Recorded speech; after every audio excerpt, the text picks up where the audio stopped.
2, 1. Yo, what's up, guys? Welcome back to another episode of Down Unders. Today, massive show got coming up. Obviously, the State of Origin squad lists are out there, so very excited to touch on that news. The news of Talon De Silva on that June 30 deadline, that was major news during the week. And a couple other things. Season preview of the NRLW coming your way as well too, guys. And there's no one better than to discuss this with than our co-host for every week here, Brody. How you doing, my bro? Good, brother, in a nice windy Brisbane at this stage. Bro, can't listen, for all our fans down south as well, can't really complain too much because they're getting some crazy weather down there. But yeah, up here it's blowing a gale, man. It was crazy out there. Yeah, it's ridiculous. It keeps it cold all day as well, so just makes you actually want to rip into some work. Yeah, I feel you, bro. I feel you. Guys, also do remember, this is a live stream. As always, jump into the chat, give us your thoughts or any views that you've got coming up, any questions do you have. We also have our Supercoach segment towards the end of the show. So, you know, if you got any questions for Supercoach, keep that towards the end. Shout out to Chris jumping in the chat very early. We love you, Chris, over here. No one was celebrating at Belmore on the weekends. People walk safely on the streets. Jeez, Chris. Come on, Chris. Admit it, mate. It was the best game of rugby league you've watched in a long time. It was a very good game. We definitely will touch on that game, especially with our team of the week and our segments this week. Shout out to Jazz. What's happening? Windy as hell down here as well. Yeah, so the wind must be getting around, but good to see you, Chris, always. Yeah, it was a great game though. It was a very good game. Talking about great games, bro, we might as well jump straight into it. State of Origin, game number 3. A lot of news coming out of camps and stuff. We may as well jump in and break down our thoughts on the squads out there. So I'll just move us straight over to the squad list here because both teams have brought out their squad list as a team list, bro. So it makes it a lot easier for us to kind of see how they're going to run out on the weekend. So good to see, right? Yeah, it does make sense. Either I'm just jumping on the eucalyptus, starting to get a bit of a fucking cold. So the flu's getting around, bro. You got to watch yourself there. It is. Yeah, shout out to you guys. And Chris Adokar is in, he reckons. There is, well, you know, who knows with Brian Toto, see whatever's going on there, but you got Jacob Carraz sitting there, mate. So I think Brody's got something to say mate. there. You're dreaming. With that being said, let's start off with the Blue Squad over here, my bro, because there's a lot of talking points going on with the Blue Squad as well, not only the Maroon Squad. Just on that, I did hear they did try and call Adokar in, but he couldn't drive because he was over the limit.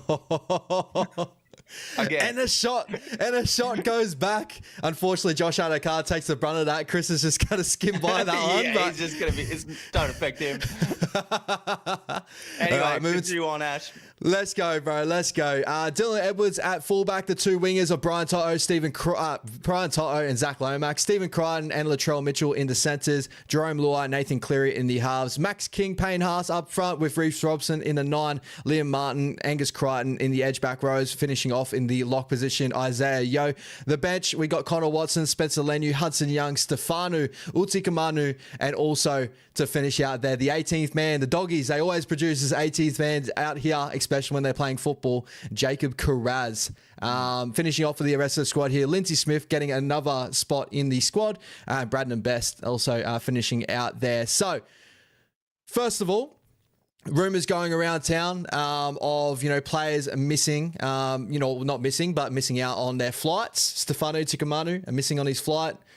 Payne Haas a bit late to training due to his back niggle, so getting that done in Brisbane, and other little niggle injuries. Brian Toto coming in with a little injury as well. Nathan Cleary with his groin. Jerome Luai coming in with an infection.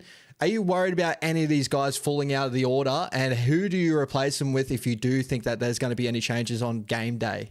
No, I'm not too worried. I'm not buying into the media at all, to be honest. Yeah. It's just early days precautions. We're still a whole week away from the game. No need to risk anything this far out. Pretty straight swap, I guess. That's why Carraz is there as 18th man. He's going to switch straight in for Toto there if he's out. And then I dare say you'll see Lindsay Smith come in if either Payne or Stefano is out. And then I guess they'll just ring up Burton or Adam Reynolds, I guess, if one of the halves are out. Yeah, 100%. I was just double checking because Jazz just jumped in and said, I think Fox was in as well. So I was just checking. I haven't seen any news that Fox is in if that was a late one, but I would have thought that Jacob Kraz goes straight in. So I don't think there's any truth to that. Jazzy jumping in, bring Galol Matangi in for fuck's sake. Would be great to see for the Blues. But yeah, so, you know, running through, like, I'm probably in a similar boat as you, bro. When you hear the media about all these players that could be out, like, this is Origin time. Like, you know, this is always happens, just like Queensland always get the flu in Origin. You know, it's just always the talking points. Out of all those ones, though, who was the more than likely the one to, you know, for you to be like, oh, there's a little bit more of a worry there if he was to fall out of the squad? You know, Payne Haas is probably a big member in the middle. You know, Nathan Cleary as a halfback out there with no Mitchell Moses backing him up. Like, which one are you looking at going, if that's is true, like, I'm a little bit worried in that sense? Yeah, Cleary and Haas, bro, but we've seen them both back up really well after Origin the last 2 weeks, so not too worried there at all. Yeah, 100%, 100%. Anything more you want to touch on with this Blue squad at all, bro? What are you most excited for, you know, going into this game? You know, obviously you're so good at running through your back end. Guys, we'll do a major preview next week, obviously right before the State of Origin. But, you know, when you're looking at a side right now, you just pretty much the same game plan you've been running with for the last, you know, couple of games of the last couple of years. Yeah, how are you feeling about coming into this game here with the squad that you've named? Same as game 2, brother. In all honesty, I just hope it's reffed the same way the Panthers and Bulldogs is reffed, where Agreed. You know, it's just left up to the players to go head to head and the better team wins. It's simple as that. Yeah. Hopefully the boys can get through without being too injured throughout training, but I'm not worried at all. I think it's a weird one to have Kraz as 18th man, because, you know, if he's 18th man, it's going to activate him if there's a send off or too many HIAs. It's not a really flexible 18th man. But I guess with that said, you know, you got Latrell that can move to 5'8", fullback. Yeah, so I guess it makes sense in that regard. And you got Connor Watson there that can drop in anywhere. So, yeah, I don't know. I just wish it wasn't another Doggies player 18th man. But shout out to Kraz for getting the spot.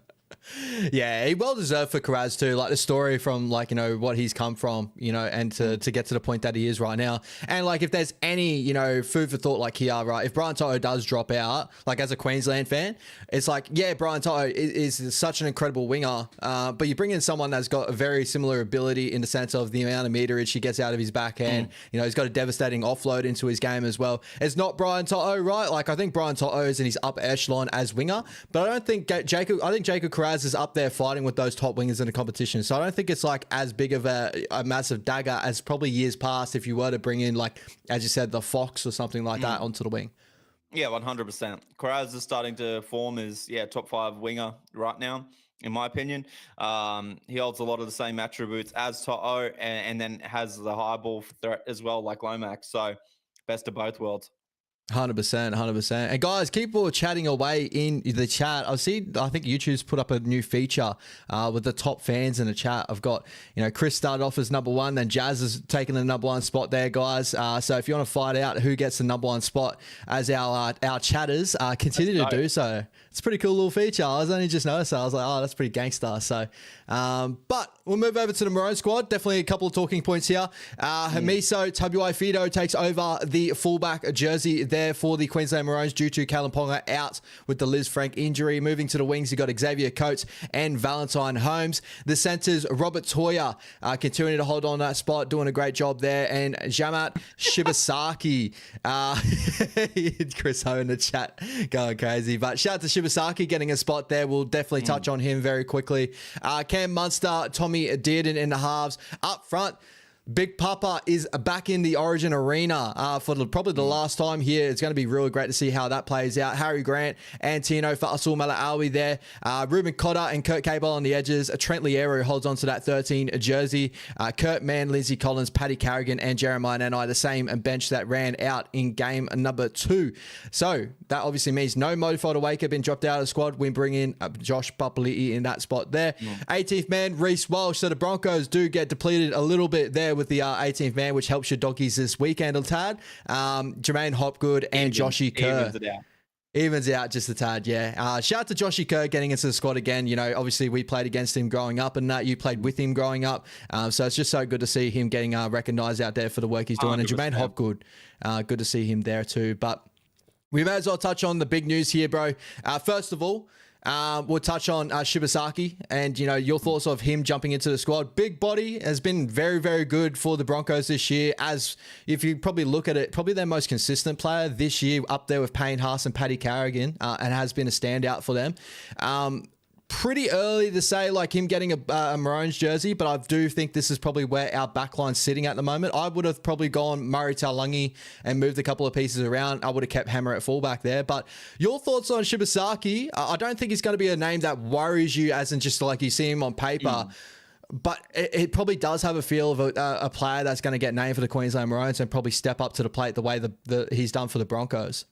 Well, I want to know your thoughts on it, Ash. Do you think it's more so because Billy doesn't trust in Murray coming back from the injuries? Yeah, I do feel like that's probably more so to it. I don't really see anything else otherwise in my eyes to see why Murray would be dropped out, because I think Murray's a premier winger in this competition. I think defensively he's the best winger up there with Brian Toto in the competition right now. But it's got to be the injury, right? I can't see any other reason why he can be left out, because he's only just returned 2 games in a row from that injury. So, yeah, I'm not too sure. My thoughts on it is I think that Billy doesn't like Holmes defending in the center. I agree. He needed to push him back to the wing. And he didn't improve at all in center in game 2.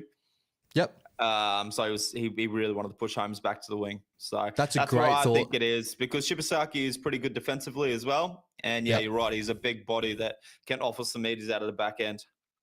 Yeah, and you got a lot of memory, obviously, that first Dogs game this year against the Broncos, and his job that he had to go up against Critter in that game. Do you reckon there's a little bit of Billy looking into tape there too? And obviously the form of him saying that maybe he could be the guy stepping up in the moment. It's a big test, like as we all say, like Critter's the best, center in the competition right now. But is there a little bit of food for that thought as well?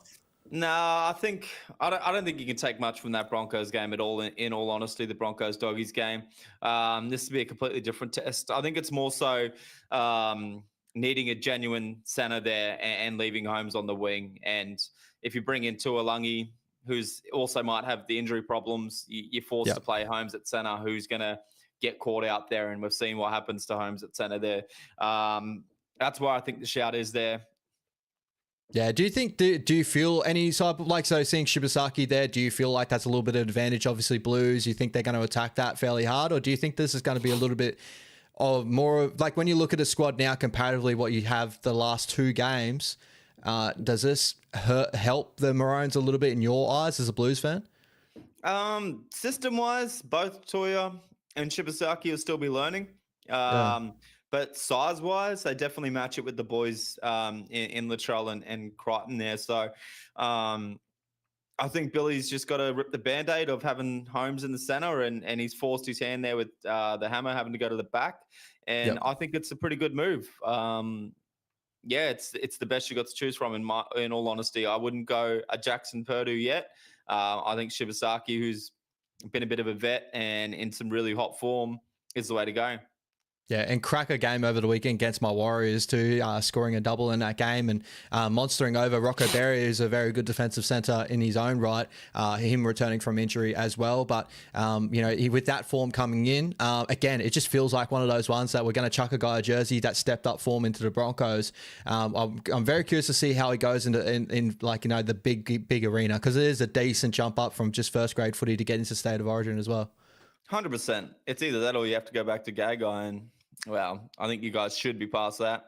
Yeah, 100%. I'm right in the boat there with you. Josh PAPALI'I, the return of Big Papa.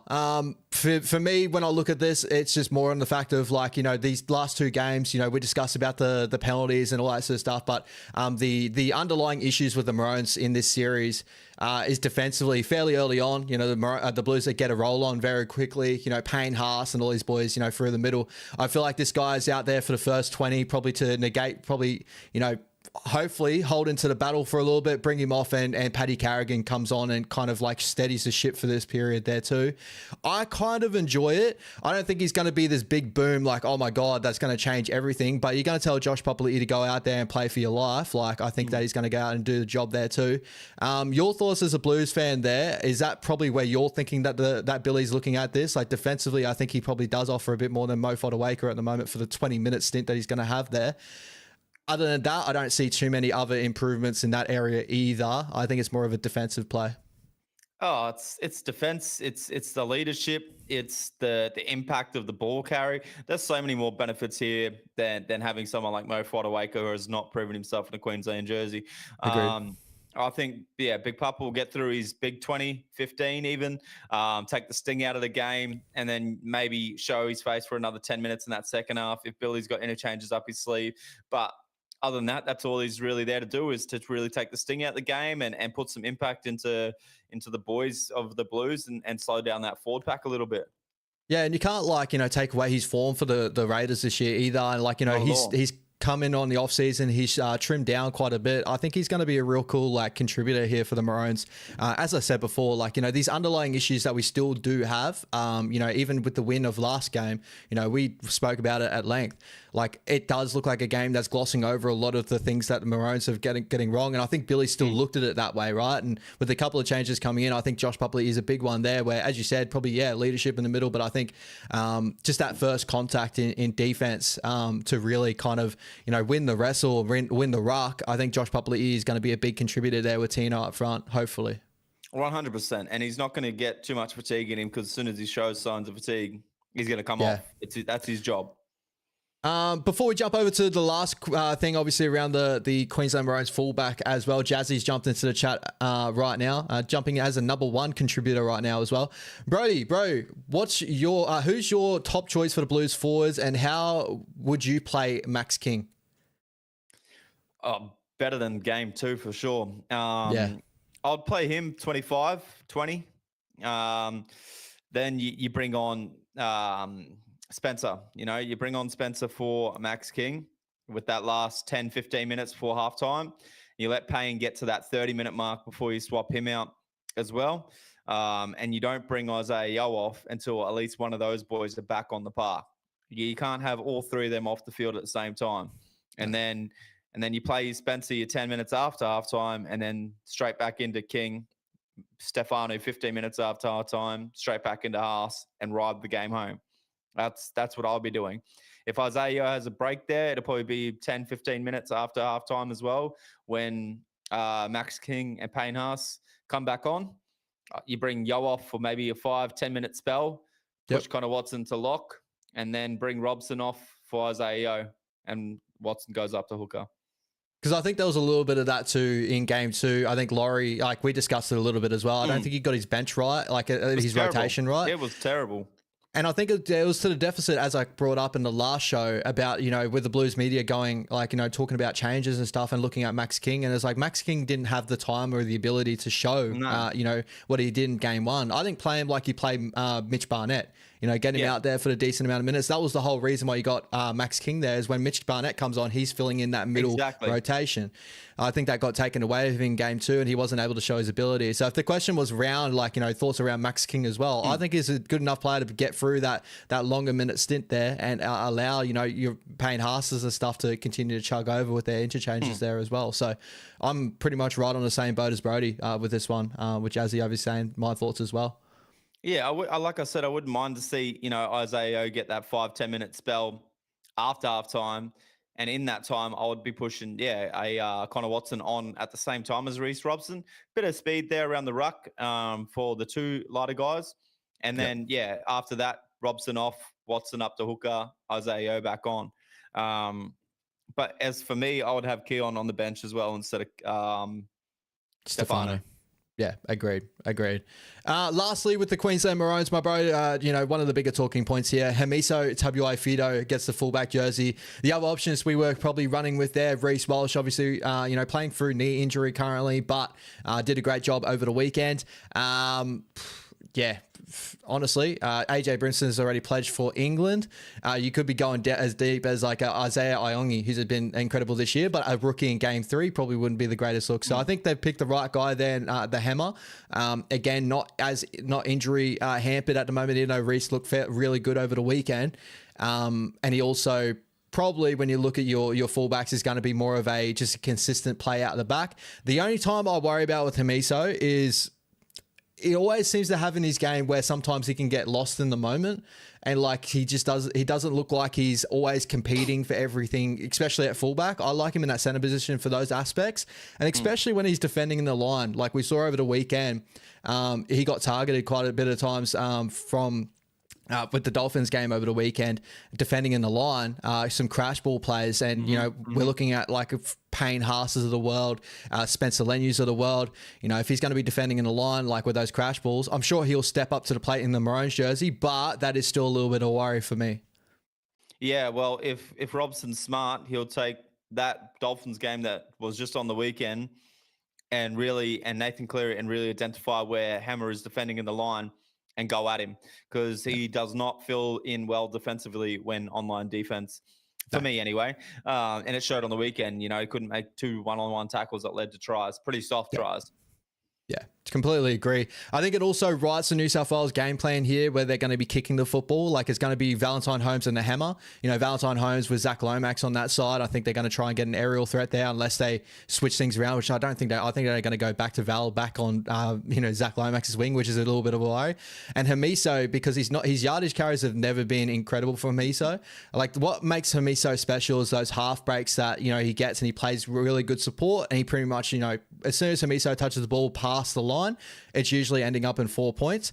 Yeah. But the first, like, you don't see that a lot in Origin, right? So you see that every so often, but a lot of times it's really, you got fullbacks like Dylan Edwards, James Tedesco's of the world that are really the big competitors in Origin. Hamiso, for me, I love him as a pick of like, yeah, if things open up, yeah, sure, he can prove his game. But I think, yeah, it's going to be one of those ones where I don't think he's going to have as much impact in this game if it's not as open as what we're kind of planning it to be. Well, I do like him following Munster around. If Munster can really inflict his running game like last game, and then if he just follows Munster around and Paddy Carrigan when he comes on with the late offloads, scary. That's scary. Yeah, so very, very curious, very, very keen to see how this plays out. Looking at this Queensland Maroon side, is it better to you in your eyes? Like for me, I like the changes as in the fact of I think that Shibasaki will be a guy that steps up to the plate. Big PAPALI'I will bring, as you said, leadership in that. So I'm very keen. I'm very excited to see how this plays out for a 1-game play in game 3. But for you, in your eyes? Yeah, I still think it is for sure. Yeah. Sweet. Like KP hasn't really offered too much at the back anyway, so I don't mind Hammer at the back. But Shibasaki in the centers, I think he will be better defensively. And Big Papa, well, you can't go wrong. No. So very, very excited for game 3, guys. We'll do a major preview coming up. Yeah, next week, where we go really into depth of try scorers and our real thoughts going in. But right now, if you want to jump on the betting odds, the Blues are $1.40, the Maroons at $2.97. Make sure you gamble responsibly. Fair odds, in my opinion. That Blue squad is looking very, very nice. You know, New South Wales, Sydney at home. But the Queensland Maroons, I'm sure, you know, for a 1-game play, they're always a scary task at a 1-game play. Bet on a couple of injuries in the Blues and watch that price change as well. And to answer Chris's question on who kicks golds, I'm going to say Stephen Crichton or Latrell Mitchell should be kicking golds. Yeah. If Cleary's not fit. Crit is a mad underrated goal kicker, I believe. Yeah, I agree. He's high 80%. Yeah. He's been an incredible goal kicker for the Dogs this season. So, if you got other goal kickers there, I saw a stat, you have the top 10 goal, like 5 of the top 10 goal kickers in the competition right now in the Blue squad. So yeah, and there's someone there. You can pick one of them. Just one of them. Just keep interchanging goal kickers. I think Stephen Crichton or Latrell, because then Latrell, it'll feed his ego, and get him involved in the game. Yeah, that worries me. Just hearing that name, goal kicking, like you just see a big moment coming out of that man in game 3. Exactly. That's all we want to touch on with Origin with this one, bro. For now, brother. for now, for sure. Another question I want to jump into, or it's actually a topic I want to jump into quickly. You guys should apply for the the coach of the Australian team, but let's may as well talk about Brad Fittler turning down the Australian squad, which, I'm not taking this as a negative news at all. I think, he's obviously enjoying his job at Channel 9 and that, but Cam Smith now running for the Australian coaching gig. How you feel about that? And is there other, player or coaches out there that you're looking at going, maybe they can take over the Australian Kangaroos? No, I like it. Cam Smith has a lot of favours with the referees, so he'll be all sweet. Shout out to the Kiwi fans up there in the chat. If Brad Fittler got the blue, obviously he's not going to get it now, but your thoughts when Brad Fittler was running for that Australian coaching, I'm sure he would have done a great job there too, right? But no. I don't know. He thinks he's smarter than he is. I like Cam Smith. Cam Smith is actually a great football brain. Yeah. I think that with the Australian coaching gig as well, I think it's honestly going to be a lot more of a feed the boys some really good chat. Yeah. They're going to go out there and do a job. You got the best players in the world playing for that squad. So exactly. You shouldn't be able to you shouldn't lose a game. No. So that's our thoughts there as well. Yeah, Cam Smith's going to be real interesting to see how that plays out. If he does choose that, because obviously he's got commitments to Channel 9 as well. Who knows if he turns that down, but I'm sure, if he's going to give the opportunity for do it, he's probably going to end up jumping into it too. Yeah, I think that'll be the best decision. Is there anyone else you're thinking off the top of your head that kind of comes to mind where you're like, yeah, give him an opportunity? Nah, not really, in all honesty. Nah. No, I'm probably in the same boat as you, unless we go to I don't know. The NRL's struggling for coaches as it is, let alone Australia. So just go with a former player and why not one of the best to ever do it? Yeah, 100%. Moving over to some of the bigger news of the week, my brother. The first big one, Talon Da Silva has signed and immediately moved to the Parramatta Eels. Incredible move just before the trade deadline. Obviously there was a lot of talk on Talon Da Silva testing the market, but Talon Da Silva just completely jumping off the Tigers to jump onto the Parramatta Eels mid-season. Your thoughts on this move? Obviously, we spoke about Talon Da Silva, I think last week or the week before. We're not seeing the full potential, the full chat around him just yet. But is this a good move for Parramatta? Bad move? Riley Smith's there at the moment. I think he's been doing a great job, but your thoughts on this one? Yeah, I think it's a bit hard for Riley Smith. I thought Parramatta's looked pretty good since they made him out-and-out hooker there. So I don't know how that's going to work. Talon Da Silva's probably still going to find himself coming off the bench, in my opinion. But sounds like he didn't want to go down the sinking ship of the Tigers. So, and I love how the media still like to make it about Lockie Galvin, talking about how I know. They just can't help themselves. Yeah, I think it's a good move. I really do. I think it's hard to want to be at the Tigers right now. Yeah, a 4.5 year contract, guys, that has been offered here to Talon Da Silva that he's taken up. They reckon the deal's around $650,000 per season. A little bit paid on potential just there because we haven't fully seen it out of Talon Da Silva yet, in my opinion, and you're in the same boat, I'm sure. But, obviously building for the future Parramatta here, and this could be a signing that if he was to, develop under Riles, he could turn into a really good piece and a really good member for that side. Yeah. What do you think, Chris? Let us know in the chat. But while we're at it, let's jump to a Night Eyes comment, brother. Night Run. Oh, yeah. Why do you think Horsburgh did not get selected in all 3 games? For me, I'm not too I would have had Horsburgh there, in my opinion, over Mo Fotuaika.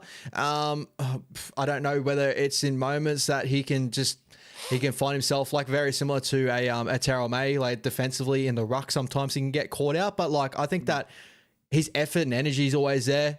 He's always been damaging for the Raiders. So honestly, I can't put my finger on it for me.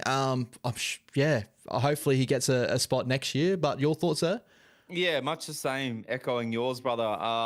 The only thing I can think of is that Billy sees the same sort of things that Ricky did last year in his game, and that's forcing his hand not to select him.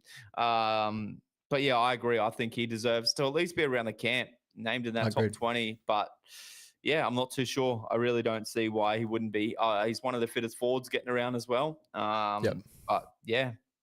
Yeah, well, he was in camp for game 2 there, and I did have a thought that maybe he would be a late change, but it obviously didn't happen. And coming to this one, I think it's just a rotation of Maroon's camp because Ezra Mam and all that dropped out as well, and they brought in Hopgood and true. Josh Kerr. But yeah, for me, I'm not too sure. There's a great comment here from Jazz. Jazzy, yeah, that's a real great comment. Yeah, he's pretty emotional, the old Big Red. He is. Sometimes that plays to his advantage, though. But also, yeah, it can play to some players' deficits as well. Chris, Chris here. Para's spine until 2027. Iongi, PAPALI'I, Moses, and those two number 9s. Mate, are we talking about week in, week out, or you can't really say Moses, mate? 3 games a year. Fucking hell. Tans jumping into the chat as well. Shout out to you, Tans. Shit, that's heaps. A bit overpriced, you reckon? 650. I do reckon. Yeah, a little bit. Reckon. Definitely played on potential, I'm believing, and I think that's a lot of just players in this competition right now. Teams are trying to jump on early. Yeah, they're trying to get the Isaiah Katoa sort of look of jumping on a player early and trying to get the best out of him when he does step up. But it's a high risk, high reward sort of game there, I think. Very much so. Yep. All right. Moving over to some news, obviously, that breaks my heart from over the weekend. The Broncos getting over the top of my New Zealand Warriors in a great contest there. It was actually, that second half, had me off my feet. I was expecting us to come home strong, but during that second half comeback, Luke Metcalf does his ACL and he's gone for the season. We'll touch on him first before going on to CNK quickly as well. Did his knee and he's out for 3 to 4 weeks, but may as well touch on the big one there. Luke Metcalf gone for the season, bro. That means him and Mitch Barnett gone for the season. Breaks my heart a little bit there. Your thoughts on this news, and for a fan of a different club looking over, the fence a little bit, where do you put the Warriors right now due to this news? Do you reckon we can recover with the pieces we got coming back up? We got depth there, but your thoughts there? Yeah, look, your system's definitely good enough to do it, but big loss, man. Leading the Daily M, or was leading the Daily M before it went silent. Killer season. You built the system not so much around him, but he's slotted so well into that system now. Agreed. He's played every game so far this season, and for him to go out like that, man, it's gonna hurt. It's gonna hurt any team to lose their halfback in the middle of the season. If it doesn't, you don't have the right halfback. It's as simple as that. Yeah.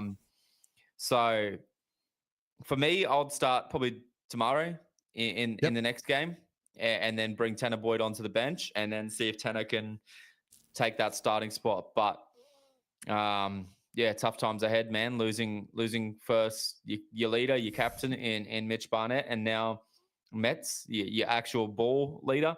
Got to hurt, brother. Yeah, it definitely sucks, man. The potential he's gotten to himself to this year. When you first see him at number 7, you could honestly say that a lot of people are saying he's not a 7. He hasn't got the ability to do so. And I think he proved a lot of people wrong. I've been saying for Wise Up TV, I think what makes Luke Metcalf so impressive, everyone would say the speed that he has, the athleticism, maybe the game-breaking ability. For me, it's his mental, his mind, right? He always... comes out in the media and says, I want to be the 7 of the Warriors. He went out there and did it. When it's said about his goal kicking, he always stepped up in the big moments with his goal kicking as well. He's just a guy that seems to want to learn from every game. Every time you hear him talk in press conferences and stuff, he always sounds like he watches a lot of footy and wants to learn. Just sucks, bro, for a guy that's done an ACL already and to go through that same knee in a freak accident too. The way he did it is not a usual way to do an ACL. I think the only other recent one is Jonah Pezzett in training doing the same way. So in a key moment of that game too, I think that it just really hurt in that game there where we were finally finding some sort of momentum and again just puts us on the back foot again. Yeah, definitely, man. It sucks and it hurts. Fuck, the Dragons must have won for Ned to come out the woodworks. What's going on, brother? Hey, Ned, have you met our other friend Chris here in the chat? I reckon you two would hit it off. Start having a chat in the comments. Chris is an Eel supporter, by the way, Ned. That is awesome. That is awesome. Quickly on, I was trying to get back to Tan's comment here. I can't bring it up. So sorry, Tans. But, Ash, should they have rested Mets in last game? For me, it didn't have any correlation with his thigh cork at all. So no, I don't believe he should have been rested if he was good to go with his thigh. it had nothing to do with ACL. That's not a connected injury. This was a freak accident. I agree with that sentiment in my eyes. But for you, bro, like, would you have thought it would have been smart to rest him there? Nah, definitely not. Like, a player knows his own body better than anyone. Even though he's a competitor, he'll still want to play through anything. But yeah, a thigh cork's, it's not going to help your ACL. If your ACL decides to go, it decides to go. Yeah, exactly. So I don't see any correlation in that sort of sense. And like a lot of people are probably saying maybe he's tired, but go, hey, nerd, piss off. Shout out to Chris. The chat's going absolutely mental. We appreciate you guys. Again, as I touched on before, there is this little feature at the moment. I'm getting to see who is the best chatter in the chat right now. Shout out to Jazz that's out on top, number 1 right now. Chris is in number 3. Tans is in number 2. Great to see you guys chatting your love away. And on CNK, brother, I know that you love Tane. Yep, Tane. Yep. Tane. I know you love him. I know he adds a lot attack-wise, but man, Mr. Reliable of Chauncey. Yeah. And the meter eater. Do you think that Rogers now probably a play for Supercoach? I know we're diving into Supercoach a little early, but knowing that Tane's not too much of a big meter out of the back end, I know he doesn't shy away from it, but do you think a lot of responsibility is going to be on RTS to bring that ball back?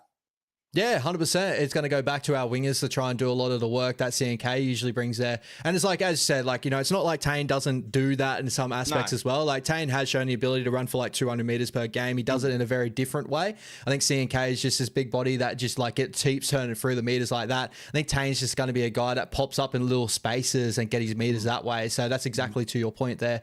I think Roger, could definitely be a play there where he's going to step up his meterage to get us into field position. So yeah, very. I agree with you in that thought. It probably would be a look for Supercoach wise. You know, we play the Tigers when we come back from the bye, so that should be a good matchup for us to get back on the winning track. Hopefully, just with the Tigers in the position that they are right now. So I probably agree with that. I believe in Tane though. I'm a big believer in Tane. I think he's going to do a great job there. But I do love your sentiment there that Rogers going to uptick in that area to help him out back a little bit there. 100%. Yeah, cool. And yeah, as you said before, you'd probably go, you're the man of like Tamati Martin takes over that 7 and Tanner Boyd just easing into that 7 role, right? Yeah, just to start, brother. I think, you know, Tanner hasn't played much first grade in the last few years, and it's not to say that he can't do it. I know Webby's high on his training ethics. But, you know, you got Tamare who did really well there the last 2 years with you guys in that position. He knows that system a little bit more. I would, potentially start him at half, bring Tanner off the bench. Into half and push Tamare into, you know, that lock role, that hooker role, whatever he's been doing, and go from there. Yeah, 100%, bro. I'm very, very excited to see how it plays out. For me, I think that Tanner has done a great job in New South Wales Cup, but I've also said to a lot of people too, like New South Wales Cup, there is a jump up to first grade. You know, we've seen Tamate go out there and do a great job for us over the weekend to try and bring us home against the Broncos with a depleted squad. But Tanner, what he does bring also to the game, which I'm excited for, is his kicking game is actually is really, really solid. Like just seeing him in Cup and seeing how he's grown in that area, massive boot. It'd be a different looking Warriors squad, as I kind of brought up on Wise Up TV. So guys, if you want to see any of my thoughts of Warriors football, a jump over to that as well. Yeah, Chris jumping with the spam. I don't have any moderators there, Chris, so that's a YouTube moderator saying no more spamming. But yeah, I'm not sure how that plays out on YouTube, but shout out to Chris going crazy in the chat. We've seen that you said you're an Eels supporter, mate. Yeah, 100%. All right. Did you want to jump into we got NRLW preview? Do you want to do that now before we do our team of the week? Let's go, brother. All right, sweet. Major weekend coming up, guys. We got the NRLW season kicking off. Obviously, it's big for both our clubs too, brother. We both jump back into we jump back into the competition. You guys first time in the competition. You excited as a Doggies fan to see your girls go out there that have been killing all the junior grades, development grades? Yeah, it's just good to grow the NRLW comp as it is, man. You know, and just get more and more people at the games. It's going to be double-header games, most games now as well, which would be great. Yep. And like, you know, coming out NRL Rugby League 26, the girls are going to be in that game as well, which I'm very, very excited for. I did see the pictures. They haven't really worked on the girls too much comparatively to the guys because the men's boys do look pretty good. But great to see the women's game getting represented in also the video game and also, you know, out there in first grade. Yeah, they just don't want a lawsuit. Yeah. Talking about the games over this weekend as well, bro, or just the season in general. How are you looking for the season in NRLW? Who's your big standouts and who's your players you're really keen to watch this year? Look, I think the Roosters will probably take it out, in my opinion. There's a couple of good player swaps there. But, you know, the Knights, for me, losing Upton, they're going to lose a lot one there. But the Roosters don't really lose much at all. You know, Olivia Koenig's still a big standout for me. She's a beast. So I think Roosters take it out. Yeah, I think there's a lot of great little squads here that, you know, with Tamika Upton moving on back to the Broncos. So the Broncos obviously strengthened. They're my pick this season to take it out. Just that squad, you know, top to bottom is looking real damaging. But again, as you said, you got the Roosters that won the premiership last year. Great coach, so they know how to get there again. You know, the Newcastle Knights, I know they drop a little bit from obviously letting go to Upton, but Vete Walsh does a great job there. I'm sure she's going to do a great job. Southwell showed in the Origin Arena how good she can be in that number 7 jersey as well. Even McEwen gets an edge back rower spot there, I'm just seeing now. So, you know, she's an absolute gun. She's my big player to watch for a rookie to watch as well. The other one I really want to touch on for the Broncos, Shalom Sal Assor. Remember the girl that I was trying to touch on before? Bro? Oh, well, yeah, pause, Ash, pause. But the State of Origin under 19 girls, she was a massive. Hear that, brother. She was a massive standout. She was a massive standout, brother. She was a massive standout. On the field, Yeah, on the field. Okay. Pretty sure she's just turned 18, so that's a court case waiting to happen. Yeah, you said it, brother. But she's an absolute gun, guys. Do continue to watch out for her. She's an absolute freak. She was in the Queensland Red system. The Broncos have pinched her off the Queensland Red system. If you watch the under-19s women's game, she was a massive standout for the Maroons. So she's coming off the bench for the Brisbane Broncos. Obviously, they got Melly Hufanga. With our squads, bro, how are you expecting the Dogs to go this season? How are you expecting the Warriors to go this season, being the new squads added in? Not the best, brother, in all honesty. You know, there's going to be leagues between the top teams and the bottom teams. There's going to be a massive divide there. But, yeah, it's just good nonetheless to give more spotlight, more development, and more opportunities, which will attract better players to want to play in NRLW. You know, we'll probably start seeing a lot of union girls come over now as well, just because there's more of a spotlight on the NRLW than any union women's league.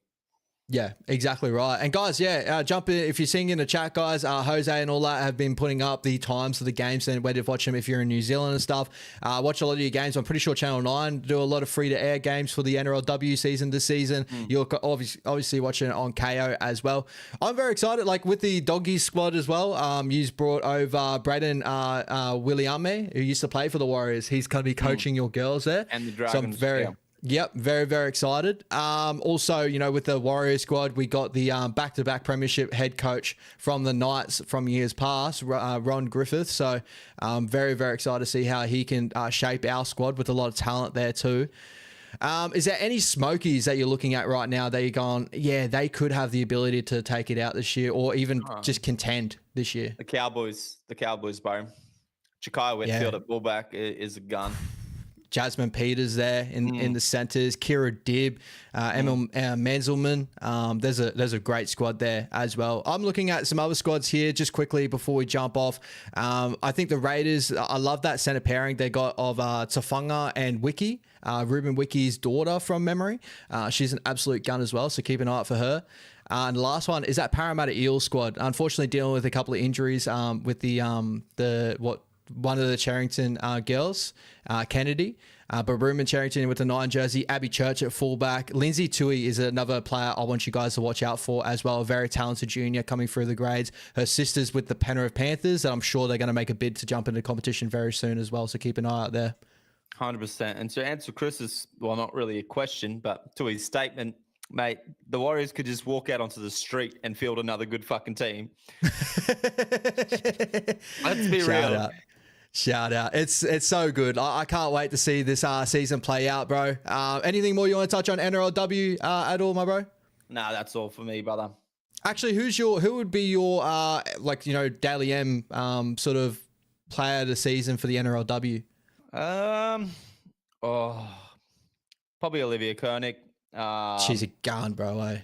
Yeah, Olivia Koenig, Tamika Upton now at the Broncos, and Jessie Southwell now that she's going to do a lot of that heavy lifting there. Yep. She's probably a danger. How about yourself? Yeah, I probably went down the route of Tamika Upton going back to the Broncos. I think that team is just needs a little bit more professionalism in their areas, right? Especially their strike and attack. Playing out back of shape with running off of Mele Hufanga and all that. I think they're going to be a tough team to stop there, and I think she's going to get a lot of the praise for that as well. So I think that she's probably going to take it out. Jakita Whitfield and all that, it was a great thought you brought out there. Her playing fullback, just more touches in her hands. I'm excited to see what she can bring for the Cowboys there. Being pushed to center wings and stuff like that during her career, going back to fullback. I'm excited to see how that plays out. 100%. Couple of questions before we jump off. Yeah, so we got we got Tans here. Who is the hooker for the women's Blues? That would be bro. The name is escaping my memory. Plays for the Roosters. Let me just quickly get that up. 12, sorry. Is it 12 teams now? Yes. Yeah. It is Keely Davis. She's a gun. She also go check her out on the podcast with Millie Elliott. Millie Elliott obviously having a baby this season. Shout out to my Mrs. Cousin Avania Polite having a baby this season, so she's out for the season, and also Shannon Marto, another one. And if there's any girls I've missed that obviously having babies this season and all that sort of stuff, but shout out, those are the main key ones that I know of this season. And shout out to Maya for our girl that we brought over from New Zealand. We won't see her till I think maybe mid-season due to her having a baby, but I'm just double checking here. 1, 2, 3, 4, 5, 6, 7, 8, 9, 10, 11, 12 teams. Yep. Just to double check on that. 12 teams. Yep. All right. And yes, there's a Supercoach. So today, Jose. Yeah, there is Supercoach chat a little bit, very, very shortly, actually. We'll quickly get through our Team of the Week segments and also our weekend preview there as well. Any other questions we have there in the chat? No, I think that's it, brother. Get to that is it. Week that was. All right. The week that was, the Team of the Week, my brother. Who have you got as fullback this week? I couldn't split these two, brother. Dylan Edwards, Connor Tracy. Yeah. I'm 100% right there. And there's I'm already, I'm waiting for the chat to say the hammer and stuff like that. I want you to explain, because I'm in the same boat as you. We spoke about this at work. When you look at fullback performances, they're the two names. I've got Connor Tracy there right now due to the impact that he had, especially defensively on the game. But Dylan Edwards, his work rate was incredible. But your thoughts of those two over the hammer? Just the competition they were up against, and to have that impact on the game for 80 minutes, just non-stop, not a dip in their work at all, not a single error, all the work in such a high pressure game where you're on your edge of your seat. Every ball matters, every high ball matters, every run matters, every play the ball matters. And Connor Tracy and Dylan Edwards delivered. And that's not knocking Hammer. They've got 4 tries, or KO Weeks that had a blinder. We're talking solo on just outstanding fullback performance, and it's hard to go past those two. Yeah, 100%. And the competition they had to go up against, the Penrith Panthers and the Doggies, both, top teams in this competition. The Penrith Panthers finding form again. Connor Tracy's defensive efforts, we'll touch on that very, very shortly. But man, those two big key tackles in that game, it held you into the contest. But Dylan Edwards had a lot of big key moments as well to help the Panthers hold into the contest as well. It was just one of those games. It was an incredible game, and they need to be represented in Team of the Weeks, in my opinion. 100%. You can't leave them out. No way. Moving over to the winger positions, bro. Who'd you have? I had James Schiller and Jake Alvarado. I had James Schiller and Josiah Karapani. I thought they were both really key. Yeah. Karapani, bro, has been a beast. Yeah, he's been unreal for the Broncos, stepping up. Now they're moving on. SELWYN COBBO has all been out there in the media now. But he's filled in that role tenfold, especially for the price of him. Yeah, 100%. And just quickly on that, we didn't touch on that. COBBO to the Dolphins. Yes. Just quickly, your thoughts on that? Yeah, a year play. I think he's definitely going to have to prove himself. I don't think he's owed a jersey there either. So it's going to be one of those ones where he's probably, I'm looking at Avarillo's center spot, but Avarillo stepped up in the last couple of weeks as well. So again, had he finds himself maybe in a very similar position to the Broncos, I'd probably see him going to Perth after the year. But even then, saying that, bro, is like him moving away from Sherberg. Like that was a big key piece why he wanted to stay at the Broncos. So it's going to be, he's going to have to make a big decision. That's the big thing. He's going to have to knuckle down and get to work. But yeah, I'm very curious to see the play. Yeah, much the same, brother. I think he'll take BOSTOX jersey for the meantime. And moving Junior Tupou to the Roosters, he gets to be with Isabel Kelly, which isn't too bad for him. I'm sorry, Jess Surges, not Isabel Kelly. And that is Tommy Talau with her, isn't it? Oh, fuck, I don't know. Never mind then. Do you really think he'll take Jack BOSTOX jersey? With the ACL, yeah. He's going to take a long time to come back. Yeah. Fair. When he comes back, though. When he comes back, nah. I think that's why the Dolphins signed him for 1 year. Yep. Is there any thought to maybe the Hammer moves to center and Cobbo at fullback? Fuck no. That's the silliest move ever. Especially with what the Hammer and Katoa are building. Yeah. So very, very curious to see how it plays out. Again, it's just, I think he finds himself in a very similar position. But then again, I'd say this to many of the clubs he was going to move to. You know, the Cowboys are probably in a similar position with their back line that they have. So very curious to see how that continues to play out with Selwyn Cobbo. But he's definitely got talent. He's just got to work for it a little bit. Like, and not to say he doesn't work for it now, but obviously the writing's on the wall. Well, I heard a lot of reports that he was just lazy on game day prep, staying up till 3 a.m. the night of, all that sort of shit. So any truth to that? Sure looks like it in his performances.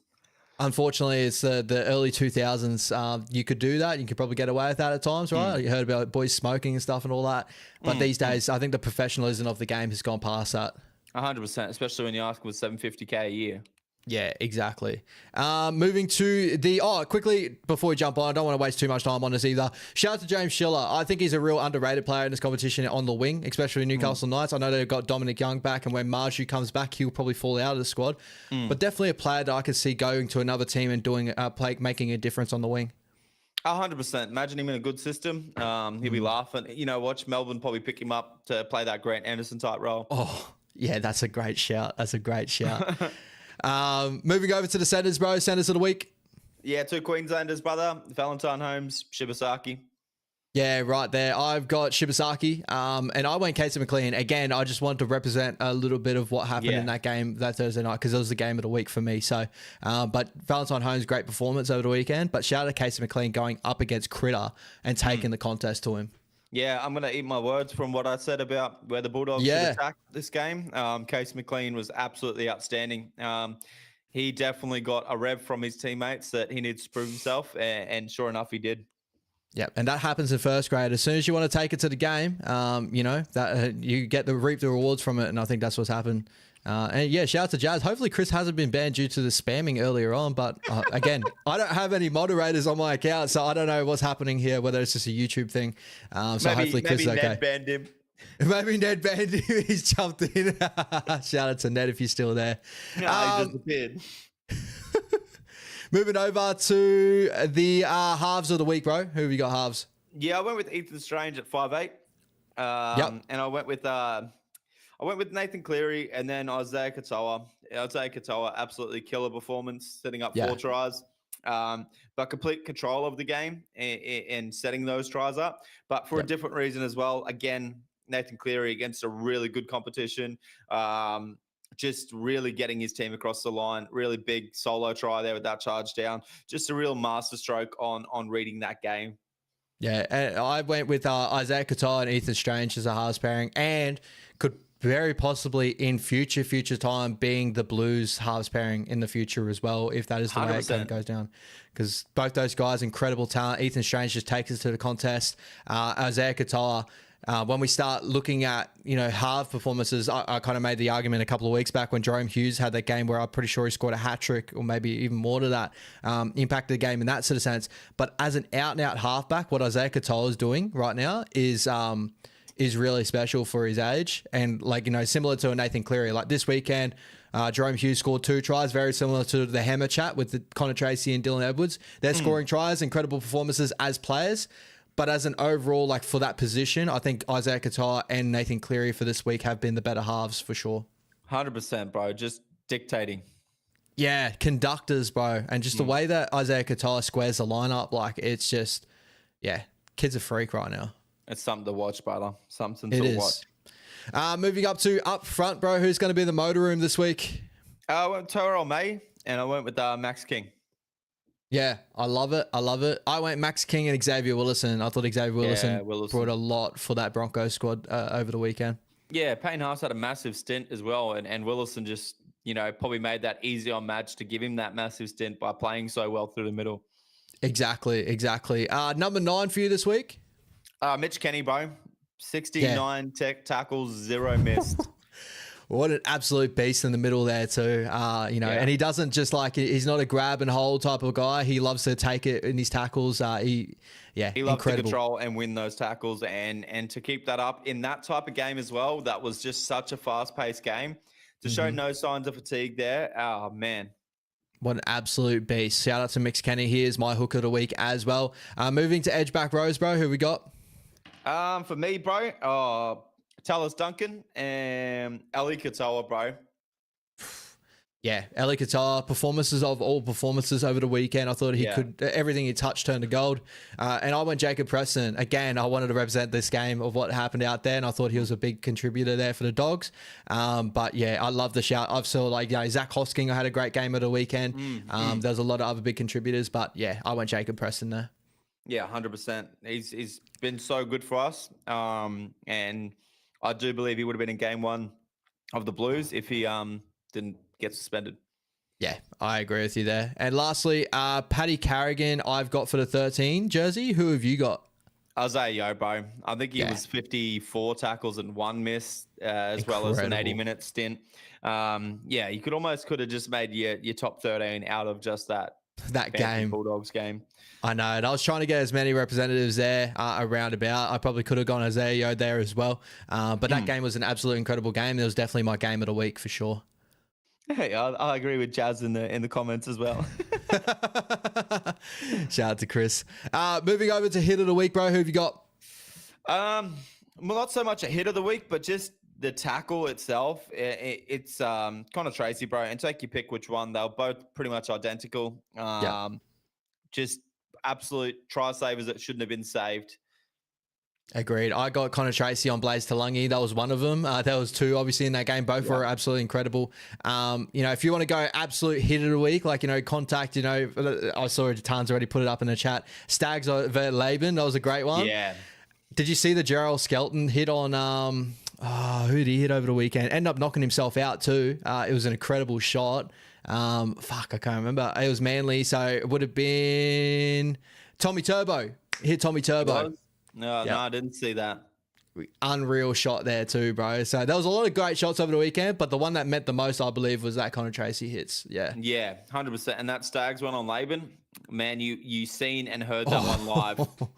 It was harsh, bro. And shout out to Laban too. Man, that's not easy to take a shot from a center like Stags, but to get up and see him just absolutely ramp up. I think that's why the Broncos have found form again this season. It's partially to what Katoni's been doing. Yeah, 100%, brother. It's finally trying to put some life into him. Yeah, for sure. Try of the week, bro. There's a couple of contenders here. Yeah, I went with the Hammers first try, bro, with Isaiah Katoa. Just absolutely soloing that line, and then look out to play in on the fullback on the trail. How crazy, for him to have the ability, to play out and in, get through the line. He looked to one side and no look, and just knew the hammer was going to be there and inside. Yeah, the time, crazy. Yeah, they would drill that constantly at training. I reckon they have a great time at training together. Yeah, it's that classic, it's that rugby union pop-off type pass motion that he's throwing up there. They use that on their outside sweeps, right? That little pop-off, when you square up the lines, pop out back. Isaiah Katoa does that so well. Another player that used to be great at that is, unfortunately, Josh Schuster, who's not playing first grade and all that. He was always so good at playing square and playing out either side with a no-looker. Isaiah Katoa's got that and then some. It's incredible. Gets on the field. Yeah, enough Isaiah Katoa, Clay. So we'll continue on. Nathan Lawson off of Cookie's line break is my try of the week there. I look Cookie rounded back the clock again, as he did with the Sharks game recently this year as well. Yeah, he's looking good these days, Cookie. Yeah, so I wanted a big shout out there too. Player of the week for you this week? Ellie Katoa, brother. Yeah, I'm right there with you, bro. The Midas touch, as I call it. Everything that got kicked into the air, he was coming down with it. It was incredible 100%. Performance. Hey, Chris, unless that game is in Brisbane, you ain't coming for Ash. Hey, book my flight to Para Warriors. No way, bro. No way. If Mitchell Moses is still out, bro, I get excited for the Warriors to run through there. I think he still thinks you live in New Zealand, brother. Yeah, I'm in Brisbane, my bro. I'm very, very sorry for that, mate. It sounds like the rest of the chat's got him. And egg of the week, bro. I know this was a little bit of a tough one. I had to dig in to find these ones, but yeah, who was your egg of the week? Yeah, I didn't have one this week, brother. Unfortunately. My one, I had Lehigh Boade doing the splits while trying to get a 20 tap due to, an air ball splits, and he ended up knocking the ball on there too. I had to dig deep for that one, and I felt for him in that moment, but a little bit of an egg of the week in a game that straight after that Panthers Dogs game, to have that game follow it for the next day up. Yeah, the difference in class was just so night and day. Oh, well, the Titans and Cowboys wasn't much better. Yeah, that was a bludger to end off the week there too. So, but yeah, that is our... Yeah, there you go. Meg of the week is Chris. Yeah, shout out to Chris. Thinking I live in Australia. You do live in Australia, Ash. Oh, no, far out, man. Let's just move on, yeah? Ash's egg of the week now. Shout out.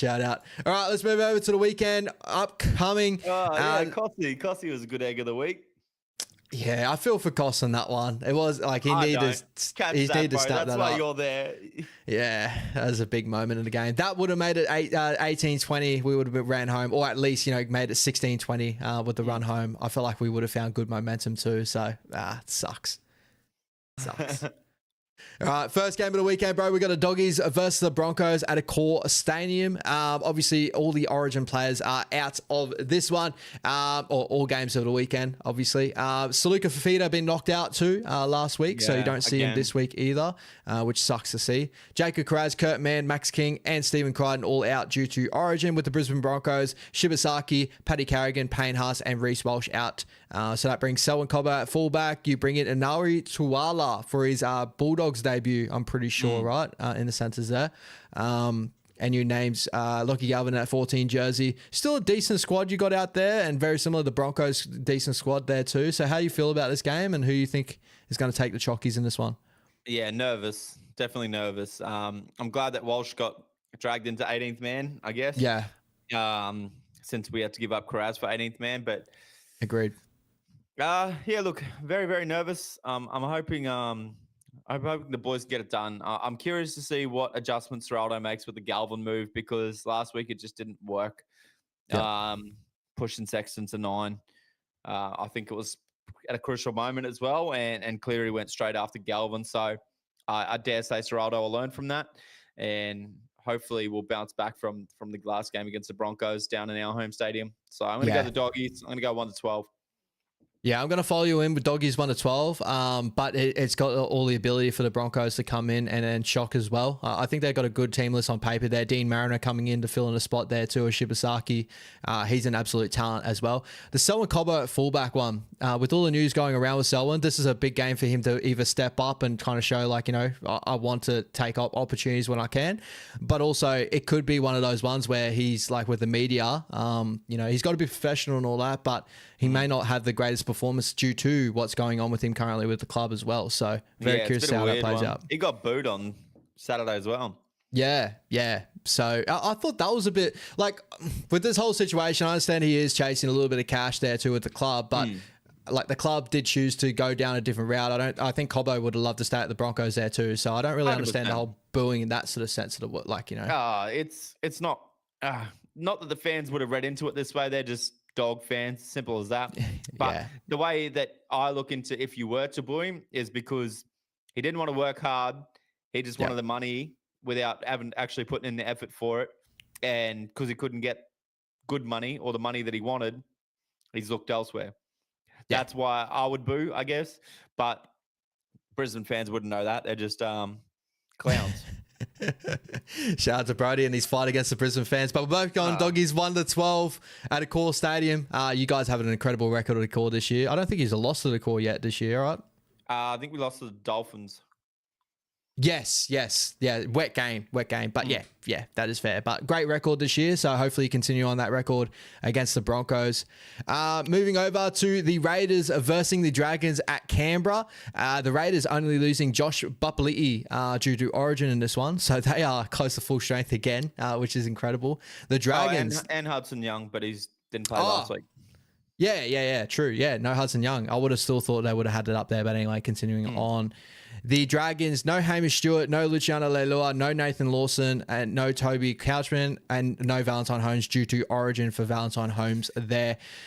Canberra by how much I'm kind of feeling in this contest? Pretty much. Hey, scroll down a little bit more. Did Tui Pelotu got injured again? Yeah, with the hamstring, bro. Yeah. That's so unlucky, man. He's been so good those couple games start of the year, and agree. They re-signed him, and now he can't get over these hamstring issues. But yeah, to answer your question, yeah, Canberra 16 plus. Yeah, I think Canberra, just the form that they're in right now, it could be a tough watch for Dragons fans out there who are all, going crazy at the moment with everything going around that club. So very, very curious to see how that plays out. Before we jump over to quickly, Jose, I did see this. Ash, did you see SJ's show will now be available on YouTube from now for international viewers 55 minutes from now? Yeah, so it's about an hour later, but this is such great news. I was telling Brody recently, I'm able to get through I won't obviously put it out there, but I'm able to find a way to watch the SJ show. Incredible show. His breakdowns are unreal. I just love his energy and all that. So guys, it is a great show to tune into. I'll have it over NL 360s and all that sort of stuff. Like, I think it's a great talk show. 100%. Reminds you a little bit of Sterlo's show back in the day. I used to love watching Sterlo's show, so would have been great to see. Shout out Sterlo. Does Jace go for an NRL team or anything like that? I know, bringing up, no one knows who we're talking about here, but I don't think so, brother. You might have to ask him. I might have to. He's spoken to me footy a couple of times, but I've never delved into footy with him. So, if I dive into footy, I feel like I can go a little bit too deep for people, but just a little, Ash. We like going deep here, right? Hey. Click on the link for the after hours. Talk about how deep. The link. The link. Who is SJ? Link. Jump over to, I think it's on Sky Sports on YouTube, guys, if you want to watch SJ's new show, Sean Johnson.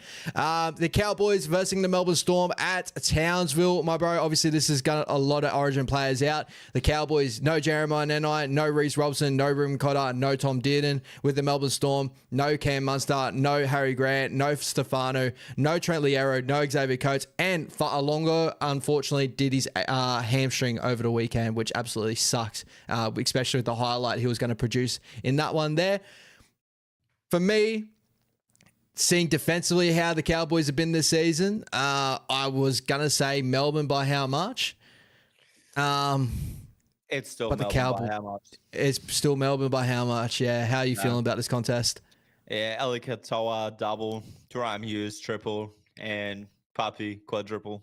No. Yeah. I'm going to go Melbourne 13 plus still. I would have thought that Josiah Pahulu would have got a start on the bench here, but obviously this shows what Craig Bellamy does. A guy that played for the Titans, had a lot of praise at the Titans.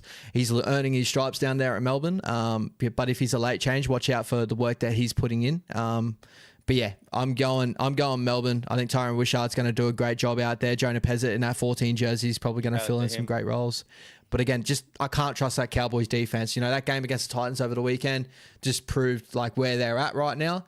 Them and the Titans defensively just are turnstiles at the moment. Yeah, a little weakness there in Melbourne would be Joe Chan in the centers up against potentially Purdue. Yep. Yeah, that's a great thought. But still Melbourne by how much? Yeah, Melbourne 13 plus still. Melbourne 13 plus there for us. $1.29 there at Sportsbet. Not too much value on that end of the market. 20 plus. Roosters versus the West Tigers at Allianz, bro. Roosters again depleted due to Origin, but on the other end, we got Api Coruscant out for the West Tigers. Angus Crichton, Connor Watson, Lindsay Collins, Robert Toya, Wong out due to an injury, and Spencer Leniu out also with Origin duties, bro. Yeah, your thoughts here? Roosters by how much? Roosters, 13 Expect a massive 13 game. plus score lines this weekend. A couple of blood draw games as well, I reckon. another massive game lined up here for James Tedesco, I believe. Yeah, captain's on Teddy. Keep an eye out for De La Salle Va'a, Xavier Va'a's brother. Xavier Va'a scored on his debut game. His other brother here, just as big, just as strong. He's a very good talent there for the Maroons in the future as well. So keep an eye out for those boys there. I'm going Roosters 13 plus here. I think that they can get it done quite convincingly. Lua last week, brother, was a infection. Yep. And he's still carrying into Origin camp, but he should get over it before Wednesday. And Manly 13 plus. I think every game might be a 13 plus this week, other than maybe the Broncos, Doggies. Yeah, I'm right there with you. The Manly Seagulls versus the Rabbitohs at 4 pints. Only outs for the Manly Seagulls is Nathan Brown. And for the Rabbitohs, a major key out, Latrell Mitchell. Yeah. Wait, Cody Walker's still named? No. Wait, Cody Walker's out. He played last week. Yeah. Unless he's in the reserves. He's in reserves. Okay. So he was braining it as well, bro, but another injury. And I love Kepi getting dropped because he's lazy-ass defense. He got dropped for that and good riddance as well. Totola comes in for him. Lockie Hubner has been doing a great job out there. Talis Duncan's been a little sneaky Supercoach play that a lot of people jumped on pretty early as well. That honestly probably looks like the best of its starting lineup in a long time. Do you see them competing with the Manly Seagulls at home? Other than Latrell at fullback. If you had AJ on the wing and Latrell at fullback and Tass in the center instead of Aiken, that would probably be the best starting 13 for the Rabbits. But I just can't see him getting it done against Manly, who should be desperate at 4 points. I'm right there with you. I'm going to go Manly. Bounce. Hopefully, play some good. I was going to say bounce back, but they beat the Tigers last week convincingly as well. So I think that, Tommy Turbo probably be a good one for this week. You got him in your Supercoach. We'll jump over to that very, very quickly as well. But yeah, guys, if you got any questions for your Supercoach, guys, chuck them in right now. Is there anything more you want to touch on before we jump over to Supercoach, bro? No, but to answer Chris's question, yes, I reckon he'll break the record this year if he stays injury-free. Yeah, 100%. Unfortunately, Supercoach logged me back out. I'm going to log myself back in before jumping over. But guys, make sure you jump in with your questions for Supercoach. We are about to jump into that right now. All right. Get amongst it. Get amongst it. Moving over to the performances of the week. So easiest way to do that is on Wise Up TV's league. Me and Brody up top there. So shout out to Brody here. Brody getting 1,203 points. I got 1,254 with updates. I thought it was going to be a little bit more of a bludger this week, but definitely seeing the other scores that are out there. Some people got very, very lucky with the Scotty Drinkwater 130. You went Kolomatangi, I went Ryan Papenhausen, both obviously dudded out this week. Your thoughts on their performances? I have not been able to pick a good captain for a couple of weeks now. I'm getting kind of fucking over it. and to answer that as well, I haven't had a good vice captain either. So I haven't been able to vice captain Loop even if I wanted to. So really, really keen on getting that sorted this week. Yeah. Yeah, 100%. Major contributors for me, Dylan Edwards, my trade in last week, went 102. So as I expected, hopefully, continues that on after the Origin period there too. For you, good to see Tommy Turbo get that 75 for you. Obviously playing in that center position. So that chooses for you to hold, right? For Tommy Turbo right now? Yeah, 100%. Lomax an 88 after the trade in. Yeah, great trade there as well. Jacob Kraz would have been lovely if he was playing this weekend as well, in the Origin periods. Moving over to our Down Unders League there, I did drop a couple of spots, dropping back to that 5th position, which sucks after the weekend. So a lot of big plays here. Liam's probably just going to take this out, man. He's just continuing to chug up big scores. But shout out to Blue Water Battler Spike there. It's 14-27 with the performance over the weekend. This one's a tough comp, but Liam is just 500 points clear at this point. What an incredible performance Blue there, Water 1,400. with the captain on Drinky, that's what it was. The vice captain Loop, he must have knew something we didn't know, because he had that set well before the Saturday games. He had Teddy, he had Travojevic already looped. When he still had obviously the options of Lomax, Hughes, Hines, Pappy to whack captaincy on, and he chose not to. Yeah, I was looking at that with the Ruben Garrick, and I know talking with you as well, we both looked at Ruben Garrick and looping him over the week, but we kind of just both jumped on, our boys are going to, play out there and do a great job, and unfortunately it didn't go that way. It is seeming to get into that point at the moment. As soon as you get someone in a vice loop that's like a 90 to 100, you're just going to have to try and take it, I believe, anyway. This year, it's just seeming that way. 100%, because even the fronties have dropped off a little bit, to be honest. Yeah, I completely agree. My ranking right now, 2,727. I'm dropped back from the 1,900 I was the week prior, but hopefully I can continue getting up there right now. So my trades for this week, again, this is due to, I'm bouncing back and forth for my trades this week. But the way I'm looking at it, Zach Hosking in for Dylan Lucas. I think Dylan Lucas's break even when he gets back is at 100. Zach Hosking, great performance over the weekend, is at 30. I'm looking for him to have a dominant game against the Dragons this weekend as well. Jerome Hughes, I'm just thinking there's a point right now. Nico Hines with a 62 hasn't been too bad, getting a 53 break even after the weekend. But with Jerome Hughes, the way he's contributing and he's got a good run home, I just wanted to jump on him now, especially for this period. He's a great captaincy option for the weekend upcoming against the Cowboys as well. So I'm just jumping on while I can. Yeah, smart, brother. You know that he's going to take a lot of the brunt of the workload as well while Munster's still getting no origin and stuff. With your Dylan Lucas trade, is that because of the Ponga injury, much to what I'm thinking?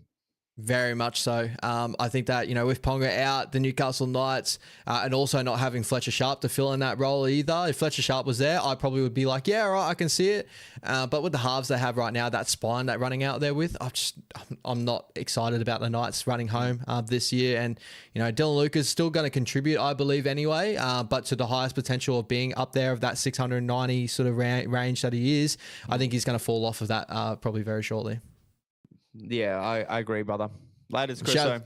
Later, Chriso. Great to see you there. Getting up to the second position in the chat there as well. Jazz holding him out in that first position. Fell short, mate. Again. Just fell short again.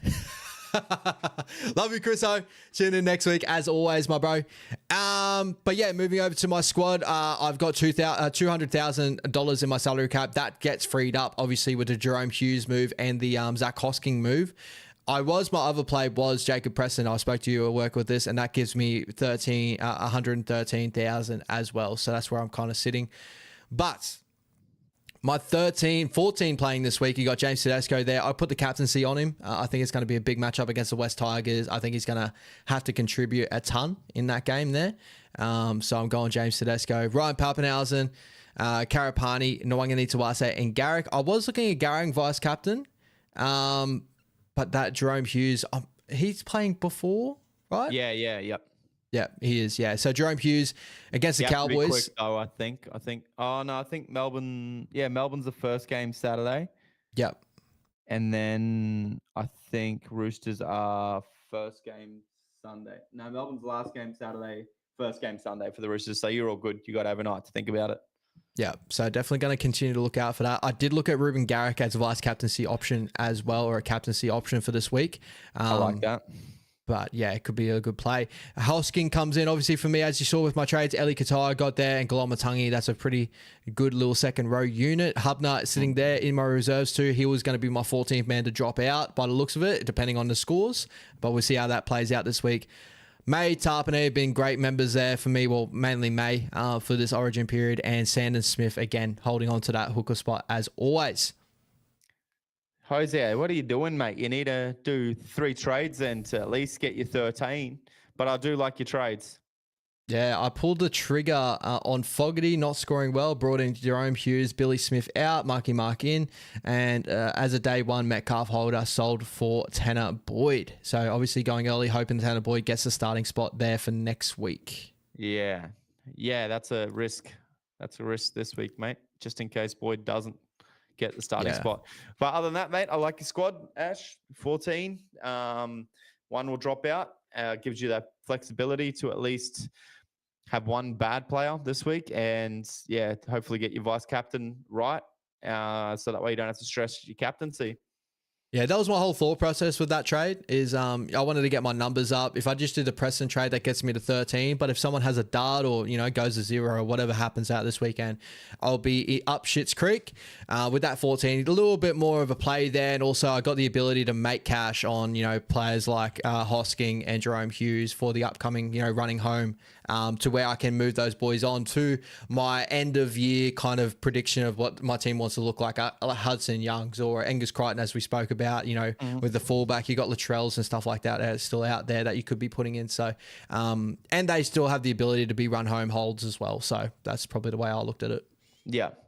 Yeah. I don't think you'll be trading out any of your fullbacks, brother. No, I think they're doing a great job. I know Ryan Papenaz had a low week this week and he's had those moments this year, but I think he's still a strong contributor there.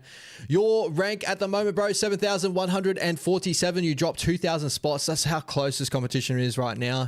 Just a little bit tired off the pace this week. You drop down 2,000, but if you have a great week this week, you're probably going to go uptick of about 2,000 or more so. So wait to see how that plays out. You need it.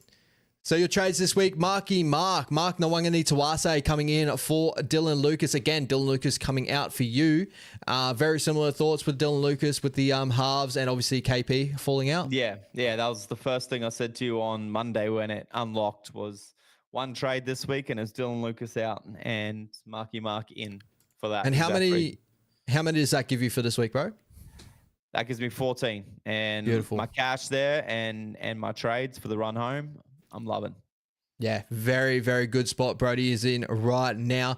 Moving to your weekend plays, obviously Mark Nwangani Tawase in there with your trade. Him playing centre this week, but he should go back to the wing or when everything gets back and ready to go. So a great play there. He's been unreal this season. James Tedesco as a captain, Ryan Papenhausen as your vice captain. Yeah, very, very good vice captaincy and captaincy. And obviously the free loop this week if you're able to do so with the 13 players. So great option. I'm waiting for Pappy to hit go. It's been a while. He's been on a bit of a try-scoring drought. So hopefully this is the week and I don't need to stress the captaincy option at all. Yeah, 100%. Obviously, Jacob Kraz out with State of Origin, Dirty. But Ruben Garrick there. I know that sucks so much because that would have been such a good play for this week. King Tongia comes in and plays. He's been a great contributor for your side there with the Dragons. I think he's been probably the shining light for the Dragons there a little bit as well. Yeah, he's been going really well score-wise, so hopefully he does a job this week for me while he's there. Yep. Moving over to second rows, Galoma Sangi, Eli Katoa, Viliami Kikau has been a great little play for you as well. Jack Bird scoring a 42 over the weekend. Getting the start roll, I'm pretty happy about that. Yeah, great to see. Viliami Kikau, a great one for the run home as well. I've seen people obviously him or Preston, stuff like that. He's got the ability to go high end as well. So very, very curious how that plays out against the Broncos. I was thinking at the top of it, with Jacob Preston going up against Ezra Mam, does that sway Jacob Preston being a move in this week? Jacob Preston's definitely a move in. I just think the doggies need to sort out who's the half on that side because that's going to upset Preston's scoring. Yeah, 100%. I agree with you there. Terrell May, Tarpanay, and Sanders Smith end out your squad for this week, bro. Any other thoughts on that over your squad right now? Nah, not at this stage. I don't think I'm going to follow you in on the Hines trade. Yep. I think if I do anything, I don't think I'm doing anything. No, it's one of those weeks, bro, where I was trying to look at like who I was going to move to, what I was going to do. It was a tough one to really look at, especially for the round 18. So looking at some of the top players in this round 18 coming up, just playing on average, you already got a lot of these players here in your squad. Scotty Drinkwater is a great one for Scotty Drinkwater owners out there. Obviously, we jumped away from that. Great performance against the Titans, but we'll have to see how he plays up against the Melbourne Storm. Yeah. A couple of low scores there. You can go very low. 100%. Jacob Preston up there too, Clint Gufferson. So like for me, there was like no real big standouts out there to be like, yeah, we're going to trade these guys in. And especially with the run home coming up, a lot of people are going to be looking to Hudson Youngs and stuff like that in the future. So it does feel like an early trade for another trade later on, really. Exactly. So I think I'm just going to buy my time, hopefully get through this week with somewhat of a decent score and then just really focus on the run home more so. I know I'm going to probably have to play catch up a little bit, but we'll go from there. 100%. Just quickly to the scores of the weekend. Scotty Drinkwater 134. Tallis Duncan again, another massive score there too. So people that jumped on him earlier, they've obviously jumped on a gold mine there. He's been incredible. Let's see. Yeah. 113 there, 134. 63 and a 70 in between there for the Rabbits. Very good contributor. Would you look at trading him in this week, or would you probably stay away for the price that he's at right now? Nah, if Cody Walker's there, I would. Cody Walker, Latrola there, I would. But if they're not, I probably wouldn't. Ellie Qatar, hopefully in for another big score again this weekend for all Ellie Qatar owners out there. But any other captain option? Yeah, definitely a great little option there for this weekend against the Cowboys. Any other talking points you want to get to, bro, with Supercoach before we jump off?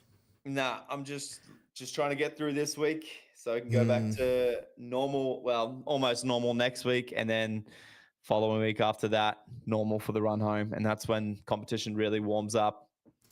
Exactly. I'm really hoping that, all the Origin players come back and they're fresh and ready to go.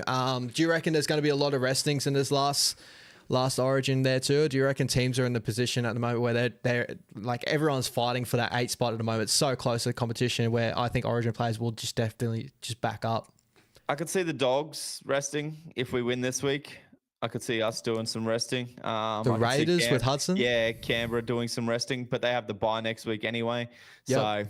So, it depends. Melbourne will probably do some resting. If they're to do some resting, it'll be next week. But, I don't see too much of your Panthers resting because they're desperate. Your Roosters, they're pretty desperate. Broncos, they're pretty desperate. So, there's a lot of those teams that probably won't rest. All right, guys. Any more questions before we jump off? I haven't seen anything in the chat of talking notes. Nah. So, other than Hosier, brother, just chip away, brother. Next year's a new year, and you really got to get. Whoa! You got to really get a good base from the start, bro, with some jewels and some cash cows. No, you've done well already, Jose. You had a great start to the year there, I thought, for a period there. So just take your lessons from the year, and that's what Supercoach is, mate. You play it for fun. You learn your lessons. You bring it into next year, and next year could be a completely different year. Like we spoke about it this year, the Supercoach-wise, we ran with the sentiment that the 3-gun fullbacks is probably going to be the way to go at one point this year with the flex. Comes out this season, looks like, the 3-gun fullbacks were doing incredible, but the front row position has been this massive jump up from what it has been in years past. So no one expected this for this year. Not the slightest. All right, man. I think that's going to do us for the night. Nothing more you want to touch on at all? That's all for me, brother. All right, my bro. Good luck with your... Yep, good luck with your doggies this weekend, my bro. Good luck. Obviously, guys, we'll get back with you next week before the Origin. We'll do our Origin preview.